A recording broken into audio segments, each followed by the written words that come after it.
సేవకుడికి మొట్టమొదటి లక్షణం ఇహలోక బంధాలు మర్చిపోవాలి. నా యేసై అంటాడు, నువ్వు నన్ను వెంబడించాలనుకుంటే ఏం విడిచిపెట్టాలి? నీ తల్లిని నీ తండ్రిని కూడా విడిచిపెట్టి వచ్చాడు కదా. కానీ మనకి ఇహలోక బంధాలు మనం వదలలేం. బంధాలు మనల్ని పట్టుకొని ఉంటాయి. దేవుని యొక్క సన్నిధానంలో అభిషేకముతో నింపబడాలి అంటే, ఆత్మతో నింపబడాలంటే, నీ జీవితంలో గొప్ప కార్యం జరగాలంటే, నీ సంఘంలో గొప్ప కార్యం జరగాలంటే, ఈ ఇహలోకి సంబంధించిన బంధాలే నువ్వు విడిచిపెట్టి మోకరించి దేవుని సన్నిధిలో అంగలారుస్తున్నప్పుడు అద్భుతమైన సాక్ష్యాన్ని చెప్తావు. Praise Lord. నీకు ఇంకా బంధాలు ఉన్నాయి. ఆ బంధాలు ఉండడం వల్ల నీలో నిరాశ ఉంది. మీలో నిరాశ ఉండడానికి కారణం ఏంటంటే, బంధాలు మిమ్మల్ని ఏం చేస్తుంటే తెలిసిన మీలో నిరాశను తీసుకొస్తాయి. ఈ రోజున ఈ రాత్రి కాల సమయంలో సేవకుడా, మొట్టమొదట నీకు నాకు కూడా పాటలో ఉన్న మాట ప్రకారం ఇహలోక బంధాలు ఏం చేయాలి? మరచి ఎవరి ఎదుటి నిలిచిపెట్టాలి? దేవుని ఎదుటి నిలబడాలి. దేవుని ఎదుటి నిలబడాలంటే ఏం చేయాలి? మొదటి యోహాను పత్రికలో దేవుని ఎదుట నిలబడాలంటే ఏం చేస్తే మనం దేవుని ఎదుట నిలబడతాము? దేవుని ఎదుట నిలబడాలి. దేవునికి స్తోత్రం కలుగును గాక. మొదటి యోహాను పత్రికలో అపోస్తలుడైన యోహాను భక్తుడు ఒక చక్కని మాట మాట్లాడుతున్నాడు. మొదటి యోహాను పత్రిక 3:18 చిన్న పిల్లలారా, మాటతోనూ నాలుకతోనూ కాక క్రియతో నా సేవకుడా, నువ్వు మాటతోటే ఎలాంటి మాటతో? భక్తుడు యాకోబు అంటున్నాడు. ఏమని మాట్లాడుతున్నాడు? భక్తుడు యాకోబు అంటున్నాడు, నువ్వు మాటతోటే నీ జీవితం గడుస్తుంది, కానీ అది నీ క్రియలు లేవు. యాకోబు భక్తుడు అంటున్నాడు, నా సేవకుడా, నీ దాంట్లో ఇది ఉండాలి. ఏమని కనబడుతుంది అని చూసినట్లయితే 2వ అధ్యాయం 14 నా సేవకుడా, నా సహోదరులారా, క్రియలు లేనప్పుడు ఎవడైనా తనకు విశ్వాసం కలదని చెప్పిన ఏమి ప్రయోజనము? నాకు తెలిసిన సత్యం ఏంటంటే, చాలామంది సేవకుల దగ్గర క్రియలు లేవు. మీకా గ్రంథం మొదటి అధ్యాయంలో మీకా భక్తుడి ద్వారా ఒక మాట మాట్లాడుతున్నాడు. చూడండి, మీకా గ్రంథం మొదటి అధ్యాయంలో మీకాని ఆ రోజున లేవనెత్తాడు. ఎందుకు లేవనెత్తాడంటే, పరిస్థితులు అలాగైపోయినాయి. అటువంటి పరిస్థితుల్లో ఉన్నారు కాబట్టి మీకా గ్రంథంలో దేవుని వాక్యం సెలవిస్తుంది. మీకా గ్రంథం ఎక్కడ కనబడుతుంది తెలుసా? ఏ అధ్యాయం పక్కన కనబడుతుంది తెలుసా? యోనా పక్కన కనబడుద్ది. పేజీ నెంబర్ ఎంత తెలుసా? 765.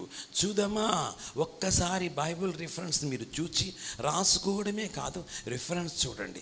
రాసుకున్నట్లయితే నేను చెప్పేది ఏంటంటే, నా ప్రసంగం నుంచి మళ్ళా కొంచెం ట్రాక్ ఎక్కడికి వెళ్తుంది. ఆ ట్రాక్ వెళ్ళినప్పుడు మీరు ఆ ప్రసంగాన్ని మీరు చేయాలనుకుంటే మరలా మీరు టచ్ అయ్యలేరు. అది ఈరోజు నేను చాలామంది ఏమనుకోకండి, యూట్యూబ్లో వస్తున్న ప్రసంగాల్ని డాష్ కొట్టి కాపీ కొట్టి మోకాళ్ళ ప్రార్థనలే, వాక్యములో బలముగా ఎదగట్లే, మోకరించి దేవుని దగ్గర అడగట్లే. నువ్వు మోకరించి అడిగితే అద్భుతంగా దేవుడు నేను నిలబెట్టుకుంటాడు. దేవుని స్తోత్రం. అద్భుతంగా వాక్యములు అంటాడు. సామెతల గ్రంథంలో ఏమంటాడు తెలిసిన మీకా గ్రంథం దగ్గరికి చదువుతున్నాము. సామెతల గ్రంథంలో చక్కని మాట కనబడుతుంది. ఏమని కనబడుతుంది అని చూచినట్లయితే, శ్రేష్టమైన మాట 22వ అధ్యాయం. నేను చెప్పేస్తే మీరు తప్పకుండా చెప్పేస్తారు. అందుకే మీకు రిఫరెన్స్ ఒకసారి చూపిస్తే మీకు డిఫరెన్స్ ఉండదని. రైట్. 22వ అధ్యాయం 29 ఎవరైనా ఒక సేవకుడు చదవండి. సేవకుడా, నీ పనిలో నిపుణత ఉండాలి. బెస్సలేలు నిపుణత కలిగిన వాడు. ప్రత్యక్ష గుడారంలో బెస్సలేని దేవుడు ఎన్నుకోవడానికి కారణం ఏంటంటే, అతడు నిపుణత కలిగిన వాడు. 1. 2 అభిషేకంతో నింపబడిన వాడు. 2. 3 నమ్మకమైన వాడు. 3 కాబట్టే ప్రత్యక్ష గుడారములో బెస్సలేలుకి ఒక శ్రేష్టమైన పని దేవుడు చెప్పాలి అప్పగించాడు. నన్నేమనుకోకండి, ఈ రోజున కొద్దిమంది సేవకులకి ఆయన పని అప్పగించలేదు, ఈయనే సంచేసుకుని తిరుగుతుంటుంటాడు. తెలుసా? నీకు పని అప్పగించలేదు ఆయన. నీకు పని అప్పగించకుండా నువ్వు ఇప్పుడు ఖాళీగా ఉంటున్నానండి, ఏం చేయడానికి ఇంకేమీ లేదు. కాబట్టి మొన్నటి వరకు విశ్వయ్య గారి వెనకాల తిరుగుతుండేవాడిని. ఒక 4 ఇళ్ళు అలాగే తెలిసినాయి. కాబట్టి ఆ 4 ఇళ్లలో 2 ఇళ్లలో నేను కూడా చెప్పాలి, దూరుతా, లాగేస్తా, లేకపోతే దూరుతా, లాగేస్తా. ఏమనుకోకండి, చాలాసార్లు అంటే సిగ్గుందా, ఉందా? నేనేమంటాను, సిగ్గు లేదు, సిగ్గు లేదు. మీకా గ్రంథము మనం చదువుకున్నాం. అక్కడ పనిలో నిపుణత కలిగిన వాడిని చూచితవా, అక్కడ ఏమిటి పూర్తి చేస్తే ఏమంటాడంట, అల్పులైన వారి ఎదుట కాదు, వాడు రాజుల ఎదుటనే నిలబడతాడు. దేవుని స్తోత్రం కలుగును. సామాన్యులు చెప్పడం గొప్ప కాదు. మనం ఎక్కడ నిలబడాలంటే పిహెచ్డీ చేసే వాళ్ళ దగ్గర నిలబడాలి, స్కాలర్స్ దగ్గర నిలబడాలి, డాక్టర్స్ దగ్గర నిలబడాలి, ఇంజనీర్స్ దగ్గర నిలబడాలి. ఎస్, వాళ్ళ దగ్గర నిలబడి నువ్వు వాక్యం చెప్తుంటే వాళ్ళు ఏమవ్వాలి తెలిసిన, అవాక్ అయిపోవాలి. డైరెక్ట్గా నా గురించే చెప్పేస్తున్నావు నువ్వు, ఏమంటాడు, అవాక్ అయిపోవాలి. పౌలు వాక్యం చెప్తున్నప్పుడు అవాక్ అయిపోయాడు. అపొస్తల కార్యాల్లో పౌలు వాక్యం చెప్తున్నప్పుడు అవాక్ అయిపోయాడంట. నీవు వాక్యం చెప్తున్నప్పుడు ఎవరైనా అవాక్ అయ్యారా? ఒక్కసారి ఆలోచించుకోండి. అపొస్తలుడైన పౌలు అపొస్తల కార్యాలు 26వ అధ్యాయం 27 వచ్చును. అగ్రిప్పాచ, తమరు ప్రవక్తను నమ్ముచున్నారా చెప్పాడు ఆయన. నేను నమ్ముచున్నానా అని చెప్పాడా? మా వాడే ఆన్సర్ ఇచ్చేస్తున్నాడు. ఎవరో మా అన్న పౌలన్న, నువ్వు నమ్ముచున్నానో తెలుసు. దేవుని స్తోత్రం కలిగిన కాక. ఎవరు ఎదుట? రాజు ఎదుట నిలబడి ధైర్యంగా ఫోజ్ కొడుతూ చెప్తున్నాడు. దేవుని స్తోత్రం. సేవకుడు ఎప్పుడు ఇలాగే ఉండాలి. అది సేవకుడు ఎలాగుంటానంటే, నా యేసయ్య యొక్క ప్రతి మాట ఎలాగుంది, అధికారము కలిగిన వాడుగా. మాట మాట్లాడితే కత్తే. ఇర్మియా మాట మాట్లాడితే కత్తే. అందుకని ఇర్మియా గురించి ఏమంటాడు తెలిసిన, నువ్వు గండ్రగొడ్డలి వంటి వాడు. నా సేవకుడా, నువ్వెవరవు? గండ్రగొడ్డలి. ఆ గొడ్డలి ఏం చేసినా రోజు పదును పెట్టాలి. మీ దగ్గర గొడ్డలు ఉన్నాయి, కానీ ఇది కటింగ్ అవ్వట్లే. కారణం ఏంటంట, దానికి ఏం లేదు, పదును పెట్టాలి. పదును పెట్టాలంటే 3 ఉండాలి నీ దగ్గర. పదును పెట్టాలంటే ఆకురాయి ఉండాలి. ఏముండాలి? ఆకురాయి ఉండాలా పదును పెట్టడానికి? ఆకురాయి ఉండాలి. రెండోది ఏముండాలి సార్, నీ దగ్గర శక్తి ఉండాలి. ఏముండాలి? గొడ్డలు పట్టుకొని దాన్ని తోమాలంటే ఏముండాలి? శక్తి ఉండాలి కదా. శక్తి ఉండాలి. మొదట ఏముండాలి చెప్పాలి. రెండోది ఏముండాలి? నీకు శక్తి ఉండాలి. రెండోది. మూడోది ఏముండాలి తెలిసిన? బుద్ధి ఉండాలి. ఏముండాలి? బుద్ధి ఉండాలి. బుద్ధి కొద్దిమంది తోముతుంటుంటారు, కానీ ఆ తోమిన దానికి పదును ఎక్కిందో కూడా తెలియదు వాళ్ళకి. అది కొద్దిమంది తోముతూ ఉంటారు, కానీ వాళ్ళ దగ్గర శక్తి లేకపోవడం వల్ల. శక్తి లేని సేవకుడా ఏం సేవ చేస్తావు? నువ్వు సేవ చేయాలంటే నీ దగ్గర ఏం కావాలి? శక్తి కావాలి. శక్తి కావాలంటే యెషయా గ్రంథం 40:31 వచ్చినాడు. ఏమన్నా తెలుసా? యెహోవా కొరకు ఎదురు చూచువారు నూతన బలము పొందుకుంటారు. సేవకుడు ఎప్పుడు నూతన బలం పొందుకోవాలి, నూతన శక్తిని పొందుకోవాలి, నూతన అభిషేకం పొందుకోవాలి. ఎప్పుడో ఒక 20 సంవత్సరాల క్రితం ఆ యొక్క పెంతెకోస్తు మీటింగ్లో అభిషేకంతో నింపబడ్డామంట. అంతే. నేను అభిషేకంతో నింపబడ్డాను. ఇప్పుడు నీకు అభిషేకం ఉందా?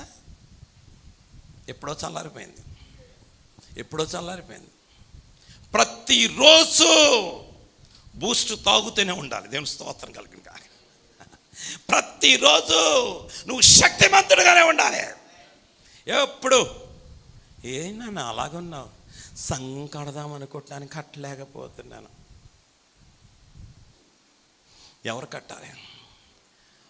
127వ కీర్తన మొదటి వచ్చినాయి ఏంటి? అంతేనా? అంటే ఆయన కట్టించట్లేదు మాట, అందుకని ఆగిందన్నమాట. ఆ వాక్యం నీకు జ్ఞాపకం వస్తే ఏమవుతావు? ఇంకేమీ ప్రయాసపడవు. దేవుని స్తోత్రం. దేవుని దగ్గర ప్రార్థన చేస్తాం, మోకరిస్తాం. పాల్ యాంగ్ చో బ్రదర్ దక్షిణ కొరియా సియోల్లో ఒక శ్రేష్టమైన స్థలం చూచాడంట. ఒక 1000 ఎకరాల స్థలం ఆ రోజుల్లో. అనుకున్నాడంట, ఈ 1000 ఎకరాల స్థలం నాకిస్తే ఇక్కడ శ్రేష్టమైన మందిరం కడతాను అనుకున్నాడంట. కానీ 1000 ఎకరాల స్థలము ఆయన శక్తికి మించింది డబ్బులు. కానీ ప్రభు సన్నిధిలో కూర్చొని ప్రార్థన చేస్తున్నాడు, ప్రభువా ఈ స్థలము నాకు ఇస్తున్నావు, ప్రభువా ఈ స్థలము నాకు ఇస్తున్నావు. ప్రభు సన్నిధిలో మోకరించి ప్రార్థన చేసి కన్నీళ్ళు విడిచాడు. ఆ స్థలమే దేవుడిచ్చాడు. దేవుని చప్పట్లు కొడతాం. ప్రైస్. ఆ స్థలంలోనే మందిరం కట్టాడు. ఒక్కరోజు ఆ స్థలంలో 10,000 మంది కూర్చుంటారంట. దేవుని స్తోత్రం కలగ. ఇంకా ఎక్కడ కూర్చున్నా కూడా ఇక్కడ స్టేజ్ మీద ఉన్న ఆయన కనబడతాడంట. అలాగే ఇప్పుడు హైదరాబాద్లో బ్రదర్ ఇమానియల్ అనే బ్రదర్ ఉన్నారు. ఇమానియల్ బ్రదర్, ఆ ఇమానియల్ బ్రదర్ చర్చ్ కూడా అలాగే ఉంటుంది. బ్రదర్ ఇక్కడ కూర్చుంటాడు. ఆ స్టేజ్ మీద ఉన్న వాళ్ళు, కింద ఉన్న వాళ్ళందరికీ కూడా ఆయన ఏం చేస్తాడంట, కనబడుతుంటుంటాడు. దేవుని స్తోత్రం కలుగును కాక. హల్లెలూయా. మంచి సెంటర్లో మామూలు సామాన్యమైన సేవకుడు, గుంటూరులో సామాన్యమైన వ్యక్తి. అటువంటి సామాన్యమైన వ్యక్తి మోకరించి ప్రార్థన చేశాడు, మోకరించి అడిగాడు. ఆయన్ని ఏం చేశాడంటే దేవుడు ఉన్నతమైన స్థితిలో ఉంచాడు. ఈ రాత్ర నిన్ను కూడా అదే స్థితిలో ఉంచబోతున్నాడు. చప్పట్ల కోట. Praise the Lord. దేవుడు నీ జీవితంలో కూడా గొప్ప కార్యం జరిగించబోతున్నాడు ఈ రాత్ర. ఏమంటారు సా, ఇదిగో ఇప్పుడే ఏం మొదలైంది. దేవుని స్తోత్రం. ఆ మాట ఎక్కడ కనబడుతుంది? యెషయా గ్రంథంలో కనబడుతుంది. నూతన క్రియను నేను ఇప్పుడు చేయబోతున్నాను. ఈ రాత్ర నీకు కానీ విశ్వాసం అంటే నా జీవితంలో దేవుడు నూతన క్రియ చేస్తున్నాడని నువ్వు అనుకున్నట్లయితే అద్భుతమైన కార్యం చూస్తావు. దేవుని స్తోత్రం. మీకు ఆ గ్రంథంలో మనం చూస్తాం. ఇప్పుడు అపోస్తలుడైన పౌలు దగ్గరికి వచ్చాం. అక్కడ పౌలు ఏమంటాడంటే, అగ్రిప్పాచ మీరు ప్రవక్తలు నమ్ముచున్నారంటే, ఆయన ఇంకా చెప్పకుండానే ఈయన ఏమన్నాడు, నమ్ముచున్నారు. దేవుని స్తోత్రం కలిగిన కాక. ఆయన నోటి నుంచి మాట రాలేదు, మాట్లాడుతున్నాడు. తర్వాత వచ్చిన దగ్గరికి వద్దామా. తర్వాత అందుకు అగ్రిప్ప, ఇంత సులభముగా నన్ను క్రైస్తవుని చూచున్నావే అని పౌలుతో చెప్పాను. అందుకు పౌలు, సులభముగానో దుర్లభముగానో తమరు మాత్రమే కాదు, నేడు నా మాట విన్నవారందరూ ఈ బంధకములు తప్ప నావలే ఉండునట్లు, నావలే ఉండునట్లు ఈ రాత్ర నేను కూడా పౌలులా ఉండాలనుకున్నారు. పౌలులా ఉండాలి.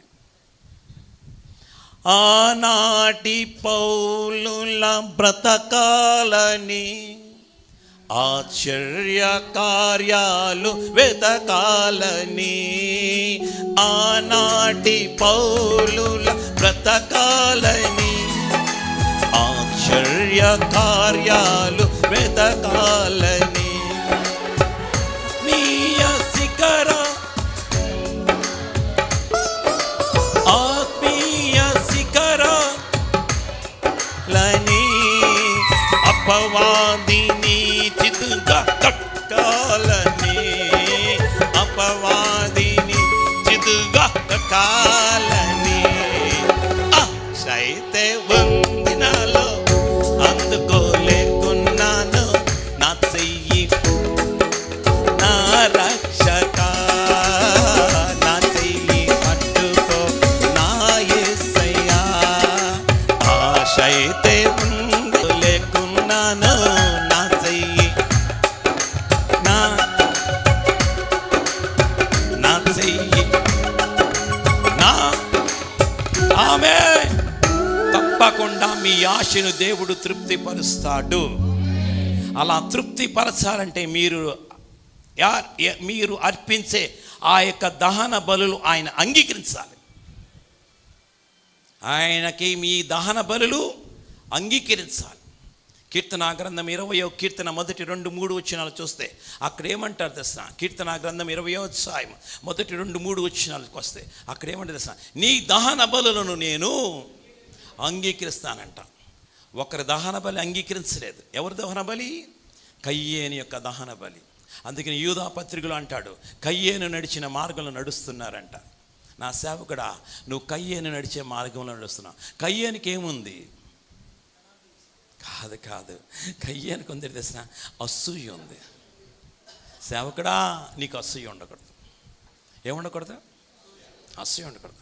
పక్కన చర్చి వృద్ధి జరుగుతుందంటే నాకు తెలిసిన సత్యం ఏంటంటే, ఆ పక్క చర్చి పాస్టర్ గారు తెల్లవారుజానం లేచి ఏడుస్తున్నవాడు దేవుని దగ్గర, కన్నీళ్ళు కారుస్తున్నమాట. కన్నీటి బొట్లు కింద పడిపోతున్నాయి. కన్నీటి బొట్లు పందికర పడిపోయినప్పుడు కీర్తన గ్రంథంలో ఉన్న మాట ప్రకారం ఆ బుడ్డులో వేయబడింది. ఆ బుడ్డులో వేసిన ఆ కన్నీటి చుక్కను చూచి ఇస్కేక అన్నాడు, నీ కన్నీళ్లు నేను చూచి తిని. నా సేవకుడా కన్నీళ్ళు విడిచావా ఎప్పుడైనా? ఏడ్చావా? నా యేసయ్య ఏడ్చాడు. ఏడ్చాడండి. ఎప్పుడైనా ఏడ్చావా? నీ సేవ గురించి నీకు బాధ ఉందా? నీ సేవ గురించి నీకు భారం ఉందా? భారం లేని సేవకుడు వేస్ట్. రెస్పాన్సిబిలిటీ ఉండాలి సేవలో. ఆ రెస్పాన్సిబిలిటీ లేనప్పుడు నువ్వు సేవకుడిగా అన్ఫిట్. కానీ నువ్వేమనుకుంటున్నావు? నేను సేవకుడిగా ఉన్నా అనుకుంటున్నావు. ఆ సేవకుడిగా ఉన్న నీతో నాతో పరిశుద్ధాత్మ తండ్రి మాట్లాడుతున్నాడు.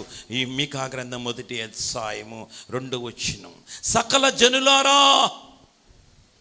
ఆలకించండి, భూమి నీవును నీలోనున్న సమస్తమును చెవియొగ్గి వినండి, ప్రభువుగా యెహోవా. ఇది మీరు చదవాలి.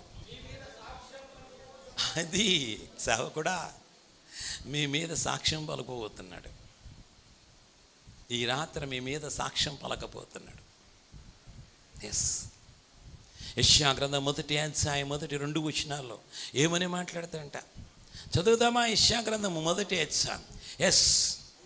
భూమి చెవియొగ్గుము, నేను పిల్లలను పెంచి గొప్పవారిగా చేస్తే వాడు నా మీద తిరుగుబాటు చేస్తున్నారు. సేవకుడు లెక్క అప్పగించాలి. ఏమని మాట్లాడుతుంది సార్? మన మీద దేవుడు సాక్ష్యం పలుకుపోతున్నాడట. పరిశుద్ధ ఆలయంలో ప్రభు మీ మీద సాక్ష్యం పలుకబోతున్నాడు. ఇది యెహోవా తన స్థలమును విడిచి బయలుదేరుచున్నాడు. ఆయన దిగి భూమి యొక్క ఉన్నత స్థలం మీద నడవబోచున్నాడు. మన మీద సాక్ష్యం పలకబోతున్నాడు.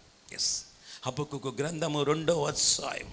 2వ అధ్యాయం 10వ వచనం దగ్గరికి వచ్చినప్పుడు, హబక్కూకు గ్రంథం 2వ అధ్యాయం 10వ వచనం, అవమానం తెచ్చి ఉన్నవి గోడలు, రాళ్ళు మొర్ర పెట్టుచున్నవి, దూలములు వాటికి ప్రత్యుత్తరం ఇచ్చుచున్నవి.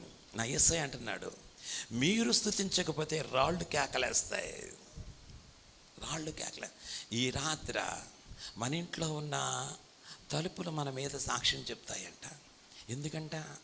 నిన్న రాత్రి పాస్టమ్మతో గొడవ పడ్డావు.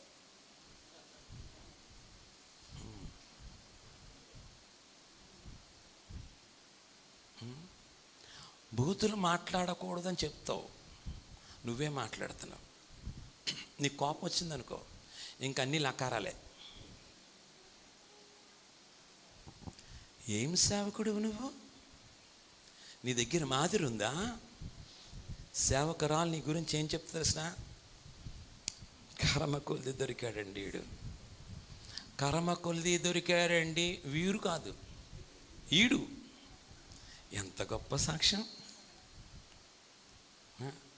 అక్కడ వాళ్ళు చెప్పే సాక్ష్యం కాదు, తలుపులు చెప్తాయంట, పైన దూలాలు మాట్లాడతాయంట. రేపు అక్కడికి వెళ్ళిన తర్వాత, ప్రభు దగ్గరికి వెళ్ళిన తర్వాత దూలం నిలబెడతాడంట. మీ ఇంట్లో ఉన్న దూలాన్ని మాట్లాడు అంటాడంట. ఫస్ట్ మీతో మాట్లాడించేస్తాడు. అప్పుడు మనం అన్నీ గొప్పలే చెప్పేసుకుంటాం. నీ కొరకు ఎంత కష్టపడ్డానో, నీ కొరకు ఏం చేస్తానో, నీ కొరకు ఏం చేస్తానో నేను చెప్పేసిన తర్వాత, అన్నీ అయిపోయిన తర్వాత అప్పుడు దూలాన్ని నిలబెట్టి మాట్లాడు అంటాడంట. అప్పుడు దూలం అంటది, ఇడు దొంగోడండి అంటదంట.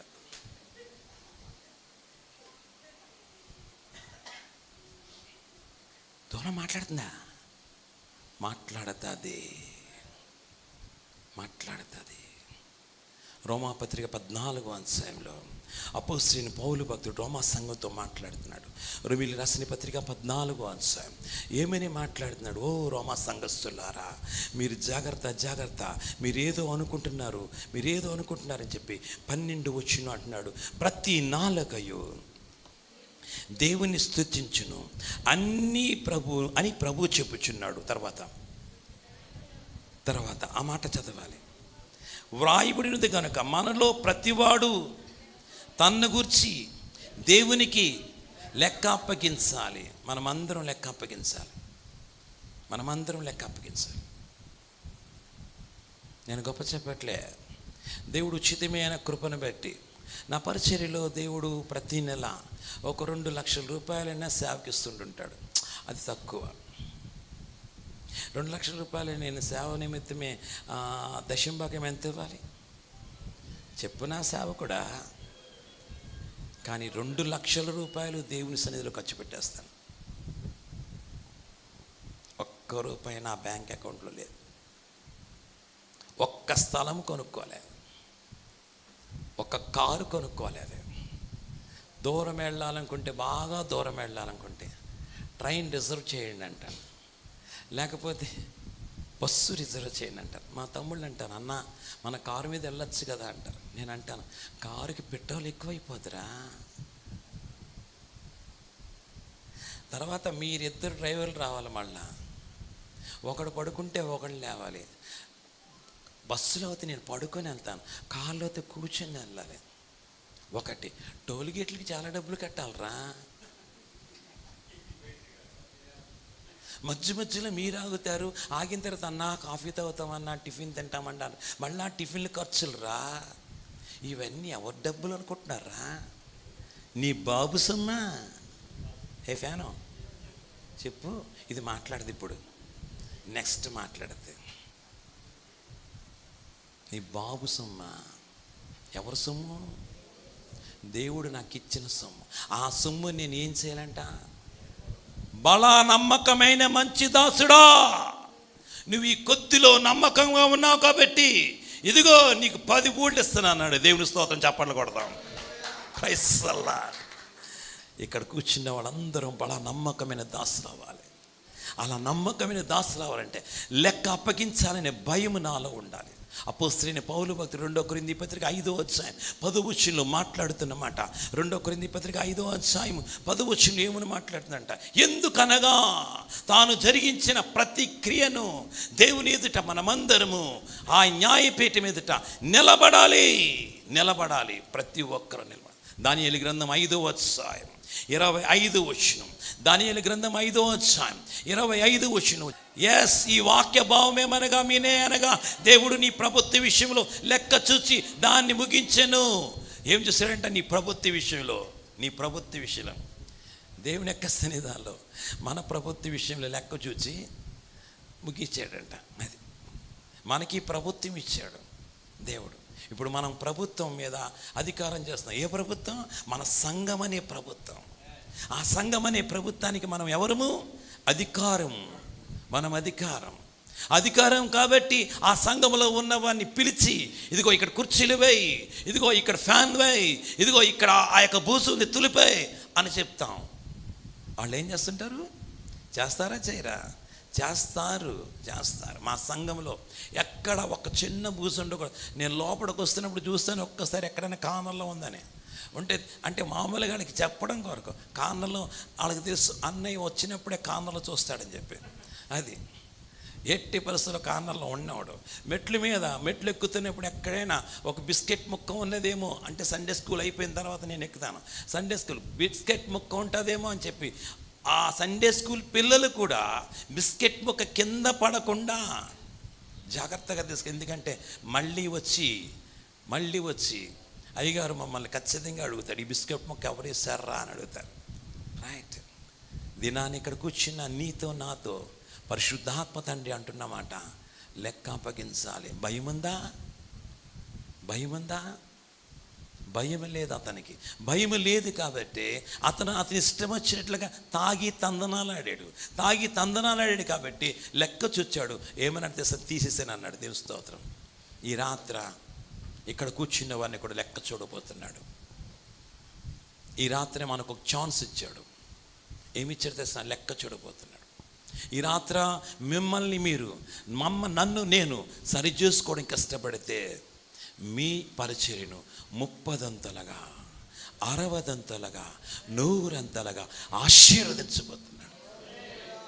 60 100 ఆశీర్వదించడానికి కారణం ఏంటి తెలుసా? దేవుని యొక్క సన్నిధానంలో నీకు భయం ఉంది. అది దేవుని యొక్క సన్నిధిలో నీకు భయం ఉంది. ఆది కాండము 22వ అధ్యాయము, ఆది కాండము 22వ అధ్యాయంలో అక్కడ ఒక చక్కని మాట, నా దేవాది దేవుడు అక్కడ ఒక మాట మాట్లాడుతున్నాడు. ఏమని మాట్లాడుతున్నాడు అంటే సాక్ష్యం చెప్తున్నాడు. ఏమని సాక్ష్యం చెప్తున్నాడు? ఆది కాండం 22వ అధ్యాయంలో అక్కడ ఒక చక్కని మాట మాట్లాడుతున్నాడు. ఏమని మాట్లాడుతున్నాడు అని చూసినట్లయితే 11వ వచనం చూడండి. 11వ వచనం, పరలోకం నుండి అబ్రామా నేను పిలిచాను, అందుకతడు చిత్తము ప్రభువా నేను. అప్పుడు ఆయన, ఆ చిన్నవాని మీద చెయ్యి వేయకము, అతన్నేమీ చేయకము, నీకు ఒక్కడివనని కుమారుడు నాకు వెనుకీక, నీవు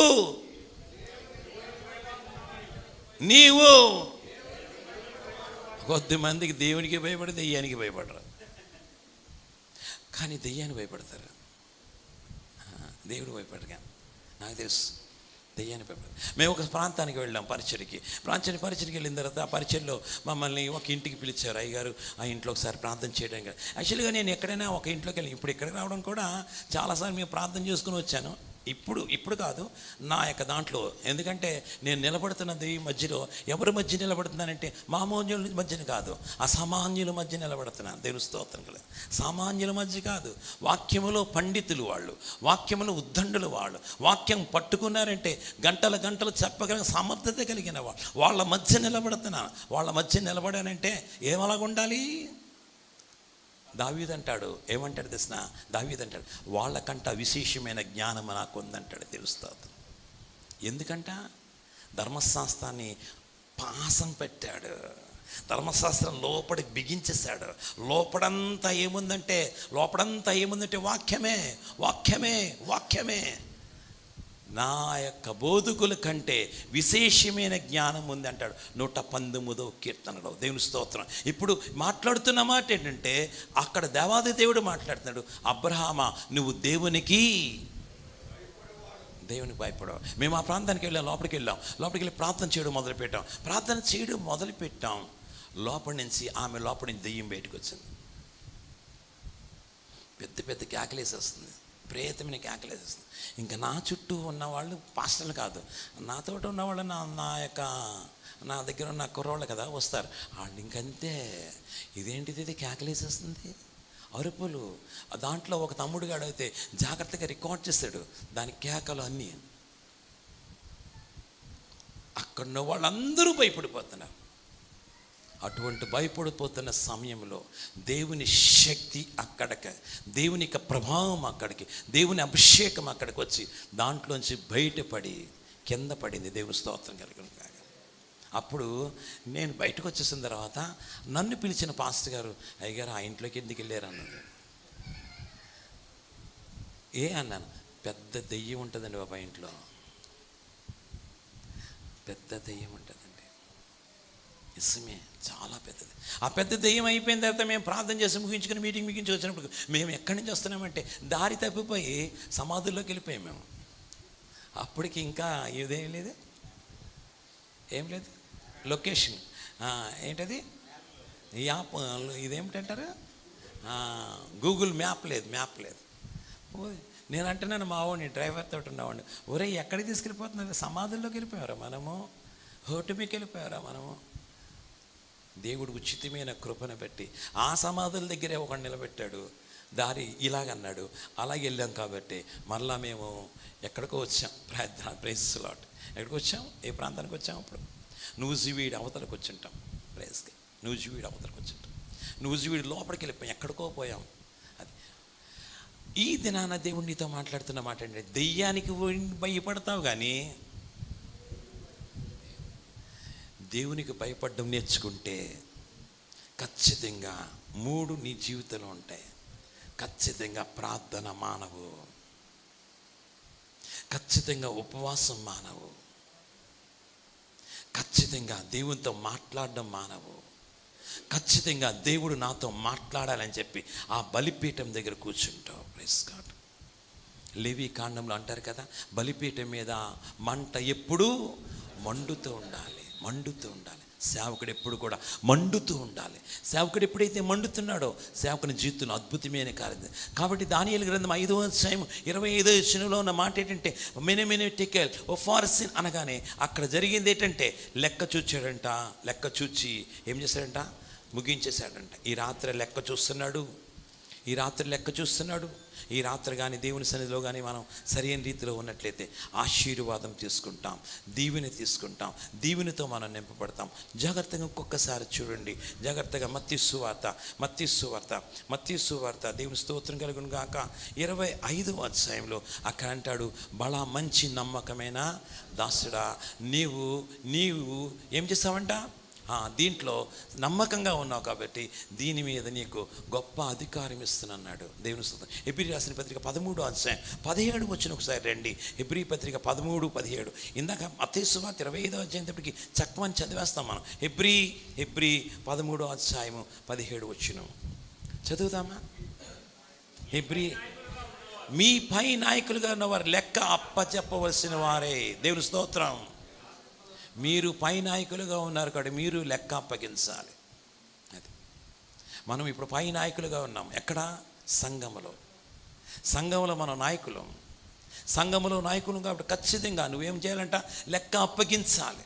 నువ్వు లెక్క అప్పగించడానికి నిలబడితే ఆశీర్వదించబడతావు, దీవించబడతావు. ఈ రాత్ర సేవకుడా, నీవు దీవించబడాలి అనుకుంటే నీ దగ్గర నా దగ్గర ఉండవలసిన ఒక 3 లక్షణాలు చెప్పి నేను ముగిస్తున్నాను. దేవుని స్తోత్రం కలుగునుక. నువ్వు దీవించబడాలంటే మొదటిది యెషయా గ్రంథములో దేవుని యొక్క సన్నిధానంలో నీవు దీవించబడాలంటే ఏం చేయాలి అంటే దేవుని వాక్యంలో ఉన్న మాట. యెషయా గ్రంథం, దేవునికి స్తోత్రం కలుగును గాక. చక్కని మాట. ఏమని మాట్లాడుతున్నారు తెలుసా? ఓ శ్రేష్టమైన మాట. యెషయా గ్రంథంలో అక్కడ ఒక చక్కని మాట మాట్లాడుతున్నారు. మన యొక్క రాళ్ళుని ఏరి పాడేయాలంట. దేవుని స్తోత్రం కలుగును కాక. ఏం తీయాలంట? మనలో ఉన్న కొన్ని రాళ్ళు ఉన్నాయి. ఆ రాళ్ళని నువ్వు కానీ ఏరుకున్నట్లయితే నువ్వు ఆశీర్వదించబడతావు. 62వ అధ్యాయం 10వ వచనం. 62:10.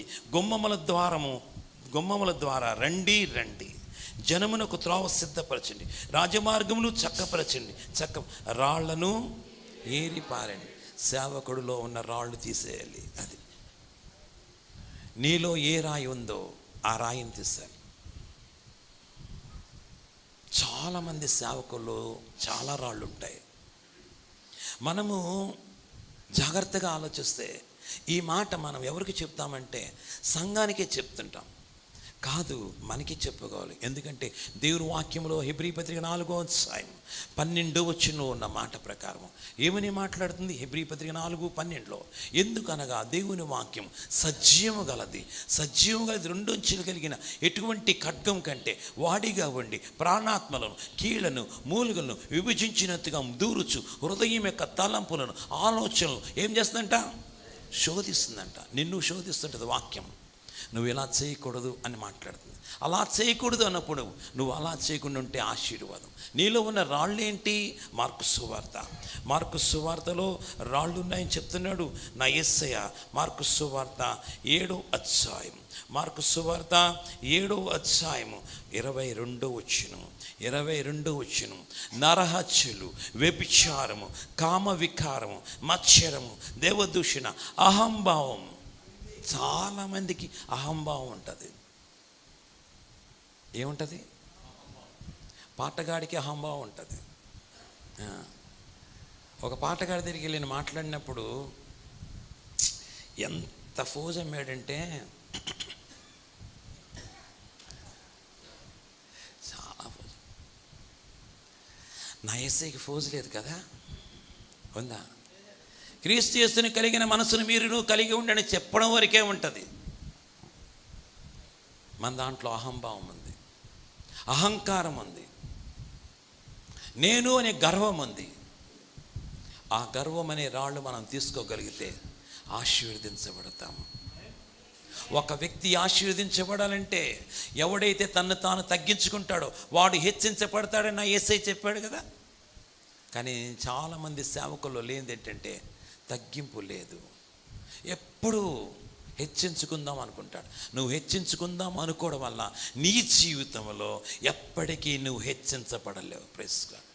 ఏమన్నా హెచ్చించబడాలనుకుంటే నీ దగ్గరున్న డబ్బులన్నీ ఖర్చు పెడితే నువ్వు హెచ్చించబడతావేమో. డబ్బులు ఖర్చు పెట్టకుండా హెచ్చించబడాలి. దేవుని స్తోత్రం కలుగును గాక.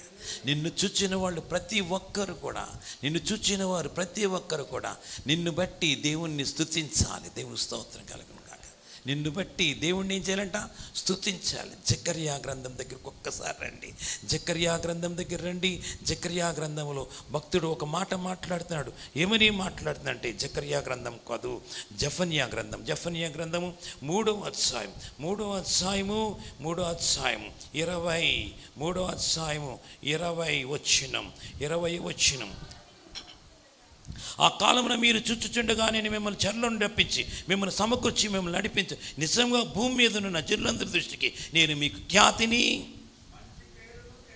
ఆమేన్ ఏం తెప్పిస్తారంట? ప్రసంగి గ్రంథంలో మనం చెప్తాం కదా, ఏంటి? ఒక నీ మరణ దినం కంట కదా మంచి పేరు. Praise Lord. సేవకుడు ఎప్పుడు మంచి పేరు సంపాదించాలి.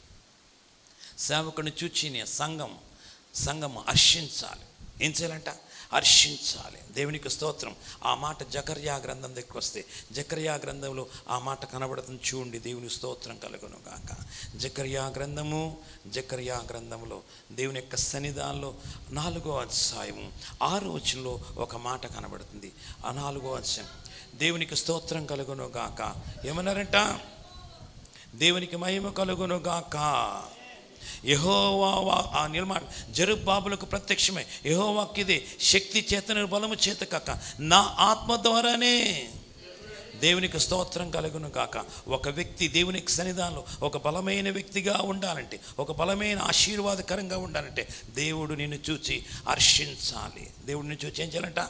హర్షించాలి. దేవుడు నిన్ను చూచి హర్షించినప్పుడు నువ్వు తప్పకుండా హెచ్చించబడతావు. నువ్వు హెచ్చించబడాలంటే ఆయనకు దయ ఉండాలి. ఆయనకు దయ లేకపోతే నువ్వు నేను కూడా హెచ్చించబడలేం. ఆయన దయ ఉన్నట్లయితే మనం ఆశీర్వదించబడతాం. ఎలాంటి ఆశీర్వాదం ఉంటుంది అని చూసినట్లయితే యెషయా గ్రంథంలో 43వ అధ్యాయం, యెషయా గ్రంథము 43వ అధ్యాయంలో ఒక చక్కని మాట మాట్లాడుతున్నాడు. ఏమని మాట్లాడుతున్నాడు? దేవుని స్తోత్రం కలుగును గాక. ఏమని మాట్లాడుతున్నారు? యెషయా గ్రంథము 43వ అధ్యాయంలో 43వ అధ్యాయంలో 4వ వచనం ఏమని మాట్లాడు? ఆమేన్. నీవు నా దృష్టికి, ఎవరి దృష్టికి? దేవుని దృష్టికి. దానియేలు దేవుని దృష్టికి బహుప్రియుడు.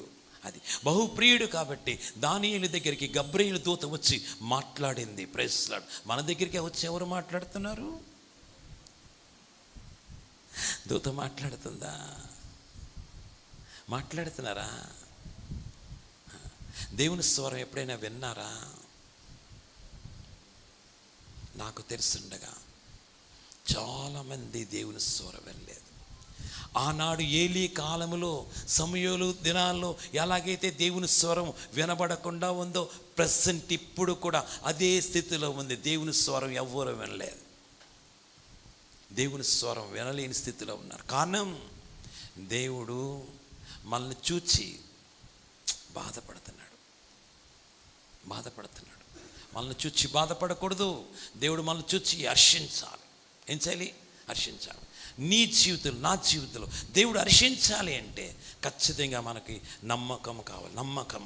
మనలో ఫస్ట్ రాయిని తీసుకోవాలి. మనం ఎప్పుడైతే రాయిని తీసుకున్నామో ఆశీర్వదించబడతాం. యెషయా గ్రంథం 2వ వచనం, 2వ ఆశీర్వాదం చెప్తున్నాను. నువ్వు నేను కూడా ఏం చేయాలి? యెషయా గ్రంథము 46వ అధ్యాయం, యెషయా గ్రంథము 46వ అధ్యాయంలో నాతో నీతో పరిశుద్ధాత్మ తండ్రి మాట్లాడుతున్న మాట. ఏమని మాట్లాడుతున్నాడు? 46వ అధ్యాయం 8వ వచనం. దీన్ని జ్ఞాపకము చేసుకుని ధైర్యముగా ఉండండి. దీన్ని ఆలోచించండి చాలు. అతిక్రమం చేయువారులారా. సేవకుడా, సామెతల గ్రంథంలో ఉంటుంది. ఏముంటుందంట? అతిక్రమలు దాచిపెట్టువాడు వర్ధిల్లడు, వాటి ఒప్పుకొని విడిచిపెట్టువాడు. నువ్వు నేను వర్ధిల్లాలంటే ఏం చేయాలి? అతిక్రమాలను ఒప్పుకోవాలి. రెండోది ఏం చేయాలి? విడిచిపెట్టాలి. ఒక్కసారి ఆలోచించండి. మీ అతిక్రమం మీరు విడిచిపెట్టలేరు, మీరు వర్ధిల్లరు. ఎప్పటికీ వర్ధిల్లరు. నేను చెప్పాను కదా, మొదటే చెప్పాను, వేరు లేదు. వేరు లేకపోతే ఎక్కడ వర్ధిల్లుతావు? వేరు ఉంటే వర్ధిల్లుతావు. ఆ వేరు ఏమైంది తెలిసిన? కుళ్ళిపోయిందంట. ఆ వేరు ఏమైంది తెలిసిన? ఎండిపోయిందంట. ఎండిపోయిన వేరుంది, కుళ్ళిపోయిన వేరుంది, అసలు వేరు లేనిది ఉంది. మత్తయి సువార్తలో ఒక మాట కనబడదు చూడండి. మత్తయి సువార్త 12వ అధ్యాయంకి వస్తే, మత్తయి సువార్త 12వ అధ్యాయంకి వస్తే అక్కడ మాట్లాడుతున్న మాట ఏమని మాట్లాడుతున్నారు అని చూసినట్టు 22వ వచనం, 23వ వచనం. ఒక్కసారి మత్తయి సువార్త 13వ అధ్యాయం 21వ వచనం. అయితే అతనిలో కాదు 21వ వచనం. అయితే అతనిలో, అక్కడ నేను ఆగిపోయాను మాట, మీరు చూస్తారని చెప్పి. వేరు లేనందున నిలుచుని కానీ, వాక్య నిమిత్తమే కానీ, శ్రమైన హింసైన కలగానే అభ్యంతరపడి అక్కడ ఆఫీస్ ఎత్తేస్తాడు.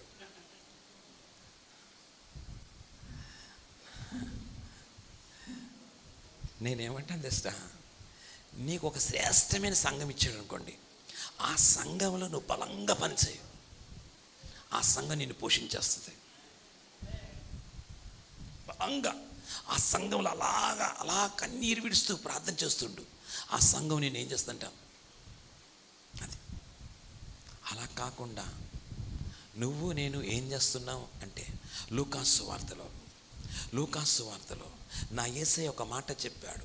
లూకాసు వార్త 12వ అధ్యాయం 10వ అధ్యాయం 4వ వచనం, 14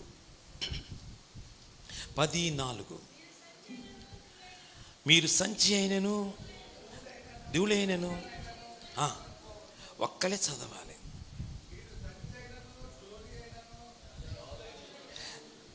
నేను చదువుతున్నాను. 5వ వచనం. త్రోవలో ఎవరినైనా కుసిని ప్రశ్నలు అడగవద్దు. మీరు ఏ ఇంటిని ప్రవేశించినప్పుడు ఆ ఇంటికి సమాధానముగా మొదలు చెప్పండి. సమాధాన పాత్రుడు అక్కడ నుండి ఇలా, మీ సమాధానం అతని మీద నిలుచును. తర్వాత లేనియెడల అది మీకు తిరిగి వచ్చును. వారిచ్చు పదార్థములను తినుచు త్రాగుచ్చు. దేవునికి స్తోత్రం కలుగును గాక. ఆ ఇంటికి మీరేం చేయాలి అని చెప్పుతూ, పనివాడు జీతమునకు పాత్రుడు. దేవునికి స్తోత్రం కలుగును గాక. పనివాడు జీతమునకు పాత్రుడు. నువ్వు పనివాడు అయితే నీ ఖచ్చితంగా జీతం ఉన్నది. దేవుని స్తోత్రం కలుగును గాక. ఏముందంట? జీతం ఉంది. కాబట్టి అక్కడ ఏమంటాడు తెలిసిన, ఇంటింటా తిరగవద్దు. ఏం చేయమన్నాడట? మీరు ఇంటింటా తిరగవద్దు.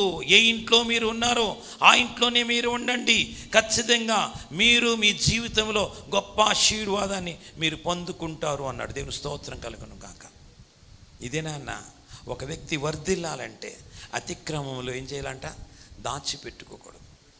దేవుని దగ్గర మన అతిక్రమలు ఏమున్నాయో అవి మనం ఒప్పుకోవాలి.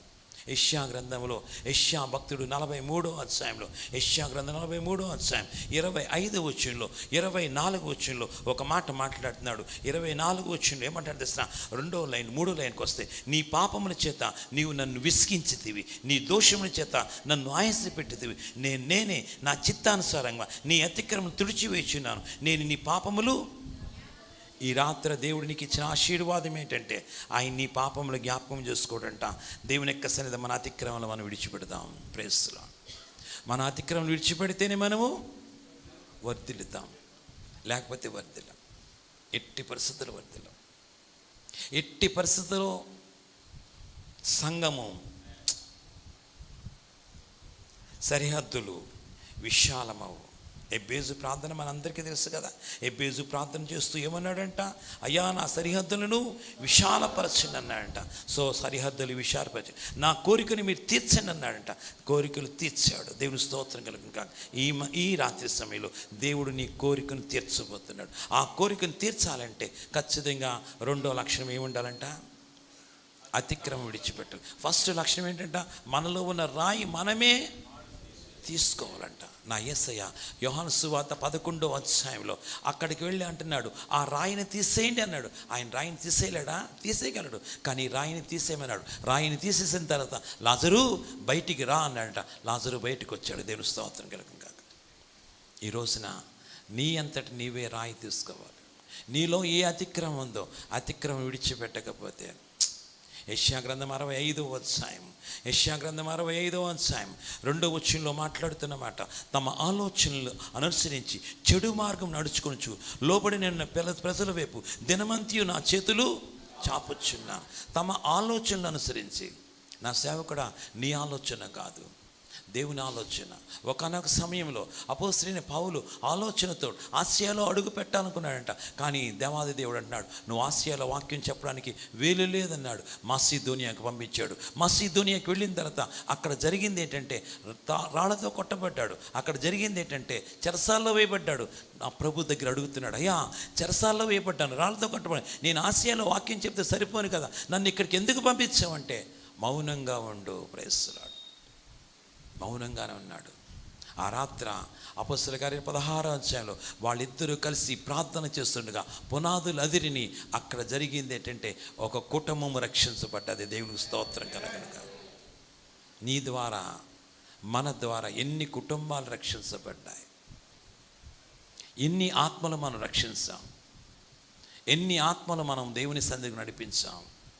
కొద్దిమంది ఏమనుకోకండి, పక్క వాళ్ళు ఆత్మను రక్షిస్తే వీళ్ళు తెచ్చేసుకుంటుంటారు. కొత్త వాళ్ళు రక్షించబడి ఆత్మలో ఎదిగిన వాళ్ళు, ఆత్మలో నడిపించిన వాళ్ళు కొద్దిమంది ఏం చేస్తుంటారట, దొంగతనము చేయటకును హత్య చేయటకును వచ్చిన. లూకాస్ యోహాను సువార్త ఎన్నో అధ్యాయాలు కనబడుద్ది, 10వ అధ్యాయాలు కనబడుద్ది. దొంగతనం చేయడానికి వస్తాడంట. మనం దొంగోళంగా ఉండకూడదు. మనం ఎలాగుండాలంటే రాజులం. ప్రేస్తున్నాడు. మనము రాజుల సమూహము కాబట్టి రాజులుగా ఉండాలి. ఈ రాత్రి రాజులుగా ఉండాలనుకుంటే ఫస్ట్ రాళ్ళు తీసేద్దాం. 2, మన అతిక్రమం ఏంటో ఆ అతిక్రమం మనకు తెలుసు. మన అతిక్రమం మనకి తెలుసు. అది 1 యోహాను పత్రిక ఇందా చదువుకున్నాం. మన హృదయము మన ఎదుట దోషారోపణ చేస్తంట. ఏం చేస్తుంది? దోషారోపణ చేస్తంట. నీ అతిక్రమం గురించి దేవుడు మాట్లాడుతుంటాడంట. మాట్లాడినప్పుడు ఒప్పుకుంటే శ్రేష్టమైంది. కానీ కయ్యంతో మాట్లాడినప్పుడు కయ్యను ముఖము చిన్నబుచ్చుకున్నాడంట. కయ్యంతో మాట్లాడుతున్నాడు, ఎందుకు నాయనా కోపం తెచ్చుకున్నావు?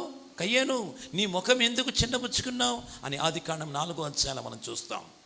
ఈ రాత్ర నిన్ను ఎవరైనా ఒక మాట మాట్లాడితే నీకు చాలా కోపం వచ్చేస్తుంటుంది. ఎందుకు రావాలి? నా యేసయ్యని అనేక రీతిలుగా మాట్లాడుతుంటే నా యేసయ్యకి కోపం రాలే. నా యేసయ్య ఏమన్నాడు తెలుసా?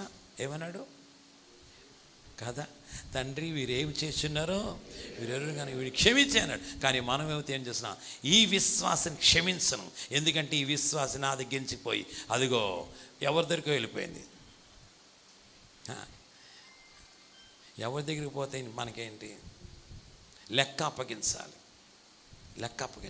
విశ్వాసకి ఏముండాలంటే దేవుని యొక్క సన్నిధానంలో విశ్వాసంలో ఎదిగే తత్వం ఉండాలి. అలా విశ్వాసంలో ఎదిగే తత్వం ఉండాలంటే సేవకుడుగా నీ దగ్గర మాదిరి చూడాలి. నీ దగ్గర మాదిరి చూడలేకపోతుంది. నీ దగ్గర సరైన మేత దొరకట్లేదు కాబట్టి అక్కడికి పోయింది అనుకో, మేత దొరకలేదు. ఋతుతో అంటున్నాడు బోయాజు, ఏమంటున్నాడు తెలుసా? కుమారి, ఈ పొలములోనే ఉండి నిలకడగా ఉండి ఇక్కడే ఉండి పరిగెరుకో అన్నాడు. అక్కడే నిలకడగా ఉంది కాబట్టి రూతు ఆ యొక్క పొలానికి ఏమైంది? యజమానురాలయ్యింది. దేవుని స్తోత్రం కదా. యజమానురాలు అవడం కాదు, వంశావళిలోకి వచ్చేసింది. మోయాబీరాలైన ఆమె మత్తయి సువార్తలో వంశావళిలో ఉంది. ఈ రాత్ర దేవుడు నీతో మాట్లాడుతున్నాడు. నువ్వు కూడా వంశావళిలో ఉండాలంటే నీ దగ్గర నా దగ్గర కూడా ఉండాలి, నిలకడ ఉండాలి. అది ప్రార్థన 3 గంటలకు చేస్తానన్నావు, మర్చిపోయావు. తెల్లవారుజామున వేస్తానన్నావు, మర్చిపోయావు. వాక్యం రోజు ఒక అధ్యాయం చదువుతాన్నావు. దయచేసి ఏమనుకోకండి, ఈరోజు ఎంతమంది ఎన్ని అధ్యాయాలు చదివారు? వద్దు, చెయ్యి పైకి ఎత్తకండి. మళ్ళీ రేపు లెక్క అప్పగించాలి. మీ మనస్సాక్షి ఒక్క అధ్యాయం కూడా చదవలేదు అని మీ మనస్సాక్షితో చెప్పుకుంటే మీరు దేవుని దగ్గర ఆశీర్వదించబడతారు. దేవుని స్తోత్రం చెప్తాం. దైవ సేవకుడు అట్లీస్ట్ లేదంటే ప్రతిరోజు 10 అధ్యాయాలను చదవాలి. 10 అధ్యాయం. అది తక్కువ మాట, అది చాలా తక్కువ, అది చాలా తక్కువ. దైవజనుడు ప్రతి సంవత్సరం ఖచ్చితంగా బైబిల్ పూర్తి చేయాలి. ఎంతమంది పూర్తి చేయపెక్కకండి, ఎంతమంది పూర్తి చేస్తారో చూడండి. కానీ పూర్తి చేయకపోతే ఇంకా మన ఎదుటికుండా 3 నెలలు ఉన్నాయి. ఈ 3 నెలల్లో పరుగు పెడదాం, 3 నెలల్లో బైబిల్ పూర్తి చేస్తానని. మా సంఘంలో 10 రోజుల్లో బైబిల్ పూర్తి చేయించాను. 10 రోజులే. ఈ దసరా హాలిడేస్ ఇచ్చినప్పుడు 10 రోజులే మనం బైబిల్ పూర్తి చేయాలి అనుకున్నాం. 10 రోజుల్లో బైబిల్ పూర్తి చేయించాను. దేవుని స్తోత్రంగా సంఘం అంతటి నిలబడించాను. దేవునికి మహిమ కలుగును కాక. నీ సంఘంలో ఎంతమంది బైబిల్ పూర్తి చేస్తారు? సంఘం వద్దండి. సేవకుడా, నువ్వు బైబిల్ పూర్తి చేస్తావా? చేయలే. బైబిల్ పూర్తి చేయలే. బైబిల్ పూర్తి చేయకుండా నేను బైబిల్ పట్టుకొని తిరుగుతున్నావు. డాష్ ఉందా? డాష్లో ఏం పెడదాం? సిగ్గుందా?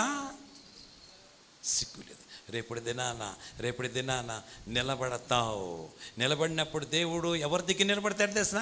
ఏ సంఘములో సేవకుడు ఉంటాడో ఆ సంఘంలో ఉన్న వాళ్ళందరే ఉంటారు అక్కడ. అది ఎందుకంటే వాళ్ళందరికీ కదా మన మొనకాకలు తెలుసు. ఇప్పుడు అమెరికా వాళ్ళు వచ్చారనుకో, వాళ్ళకి మన మొఖాలు తెలియవు, మన ముఖం వాళ్ళకి తెలియదు. కాబట్టి కానీ మన సంఘస్థుని అక్కడ నిలబడతాడు. అప్పుడు మనం అక్కడ నిలబడతాం హీరోలాగా. నిలబడగానే అప్పుడు ఒక్కొక్కటి పేజీలు ఇస్తాడు. గ్రంథాలు వేపబడగా గ్రంథాలలో వారి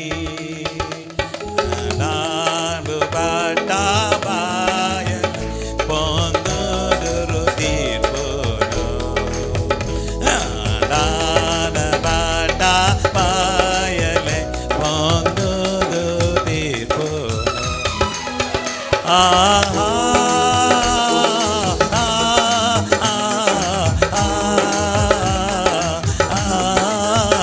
అంచా నా దేవుడు. వీళ్ళందరికీ రాదు, మీకు వస్తుందని చెప్పాను అనమాట. దీంట్లో కొద్దిమందికి ఏమన్నా వస్తే నీవు నా తోడు ఉన్నావయ్యా అది వస్తుంది. లేకపోతే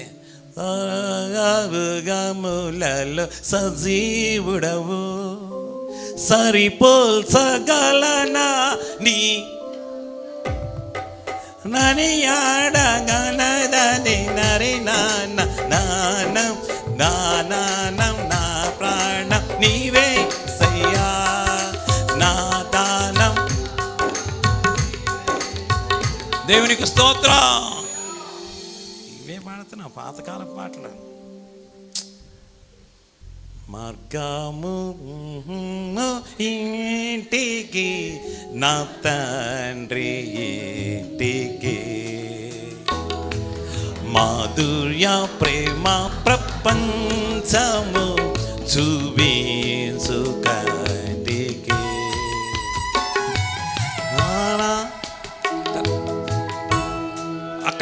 అక్కడ ఒక చరణం ఏముంటుంది ఏంటంటే తప్పిపోతిని అని. దేవుని స్తోత్రం కలుగును గాక. Praise God. మార్గము చూపుము తండ్రి ఏవి మాసనేమణి గారు రాసిన పాట అది. దేవుని యొక్క సన్నిధానంలో ఒక బలమైన పాత్రగా వాడబడ్డారు ఆయన. ఇక్కడ కూర్చున్న మనము పాతకాల పాటలు ఆణిముత్యాలు. ఇప్పుడు పాటలు ఆణిముత్యాలు కావు. 1 సంవత్సరం ఉంటాయి, 2 సంవత్సరాలు ఉంటాయి, జరిగిపోతాయి. ఏబి మాసనామణి గారు పాడిన ఆ పాట ఆ రోజుల్లో పాడిన 1961 ఆ రోజుల్లో పాడిన పాట అది. 61లో పాడింది. ఇప్పుడు 2000 ఎన్ని సంవత్సరాలైంది? 65 సంవత్సరాల క్రితం పాడిన పాట. స్తోత్రం కలుగును గాక. హల్లెలూయా. ఏబి మాసనామణి గారు పాడిన పాటలో ఇంకొక పాట ఏముంటుందంటే, చక్కని పాట ఉంటుంది.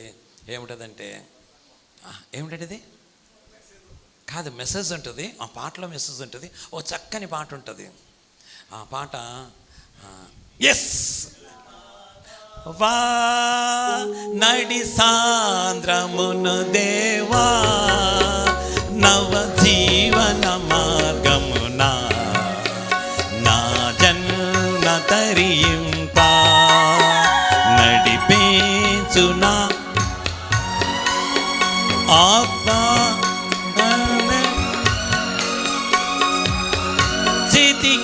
చెలిమి అహమును ప్రేమించుతునే అరసితి ప్రభుని కలిమి నిరాశ ఏ ఆవేదనెదురాయే ఆధ్యాత్మికలేమిగని అల్లాడే నా వలలు ఆధ్యాత్మికలేమిగని అల్లాడే. స్తోత్రం. ముగించుకుందాం. దేవుని యొక్క సన్నిధానంలో ఆనాడు పాడిన పాటలు ఏ ముత్యాలు?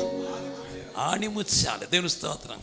ఆణిముత్యాల పాటలు మీరు పాడుకోవడం వల్ల మీ జీవితంలో ప్రతి పాటలో కూడా శ్రేష్టమైన ఆశీర్వాదం. ఫైనల్గా నువ్వు ఆశీర్వదించబడాలంటే నీ జీవితంలో నా జీవితంలో ఉండవలసిన 3వ లక్షణాన్ని చెప్పి ముగిస్తున్నాను చూడండి. సామెతల గ్రంథంలో నువ్వు ఆశీర్వదించబడాలి అంటే, నువ్వు దీవించబడాలంటే 3వ అధ్యాయం 6 వచనం 3:6 నీ ప్రవక్తన అంతటి యందు నా సేవకుడా. నీది అధికారం కాదు. ఎవరిది అధికారము? దేవుడిది అధికారం. దేవుడికి ఇవ్వు అధికారం. నువ్వు అధికారం కాదు, నువ్వు అధికారి కాదు అని చెప్తూ అంటాడు. అప్పుడు నీ త్రోవలను నీ త్రోవలను ఏం చేస్తారు? సరళం చేస్తారు. ప్రతి త్రోవ సరళం అవ్వాలంటే, నీ త్రోవ సరళం అంటే నీ అధికారం ఎవరికి అప్పగించు? దేవునికి అప్పగించు.